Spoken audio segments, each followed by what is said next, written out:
Welcome everyone. Now, while you may find some of the content of SCP-001-J humorous, I've been asked to remind you to hold any laughter until the end of the briefing. SCP-001-J.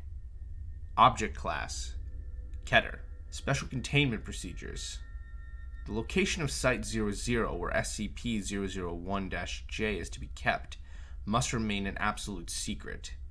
To this end, Site-00 will be guarded entirely by automated defense systems and have no living staff whatsoever. SCP-001-J itself will be kept inside of a locked cube made entirely from tungsten carbide, which is itself inside another cube made of tungsten carbide, which will, in turn, be placed at the bottom of a 3-kilometer-long elevator shaft.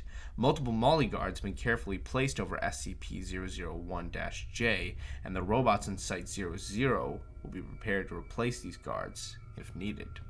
Description. Note: this description has been redacted. SCP-001-J is a big, shiny, red, strangely appealing button that just begs to be pushed.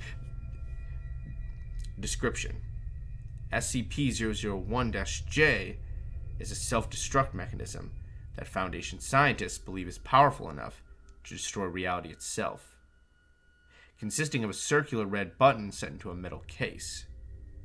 Looks like candy. That last part has been redacted. The mechanism by which SCP-001-J operates is not fully understood. The following has been redacted, but it would be awesome to find out. Am I right? SCP-001-J induces a mild psychic compulsion upon all beings who see it or hear it described to try to push it. You know you want to. Again, I must apologize, but that last part has been redacted. History.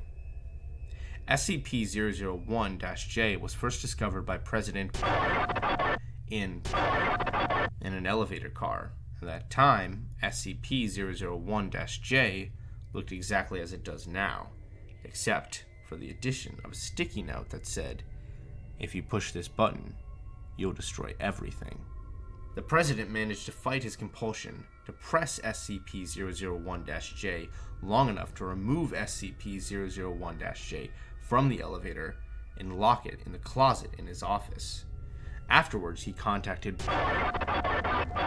known to us as the Founder and charged him with creating a special organization with the specific goal of preventing SCP-001-J from being pressed, either by careless accident or deliberate malice, and also with the goal of, quote, protecting humanity from monsters and stuff, end quote.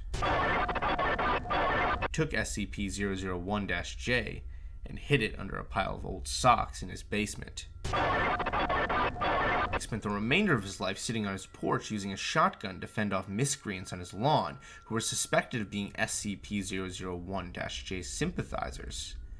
The millions of dollars he made on the stock exchange were used to create a trust fund that was the basis for our Foundation. Since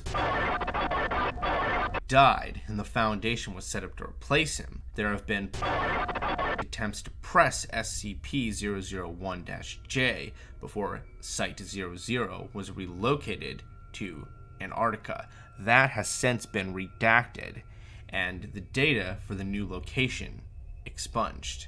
There were many near breaches of containment when Foundation personnel attempted to press SCP-001-J to, quote, see what would happen, end quote, and had to be terminated. There have also been numerous attempts by Foundation enemies to retrieve SCP-001-J, particularly the Order of the Sacred Button Pushers, who have sworn to stop at nothing to capture and press SCP-001-J. Addendum 1. The following is a request regarding SCP-001-J by Dr. Blarg. Playing now. I, for one, think it absurd that we still know so little of this SCP, even though we owe the creation of our organization to it, and allow petty fears of existential annihilation to prevent us from studying SCP-001-J. I propose a simple test.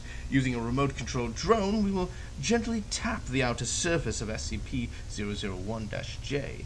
Now, if my calculations are correct, only a tiny portion of everything will be destroyed, and the probability that we will be part of this portion is astronomically small.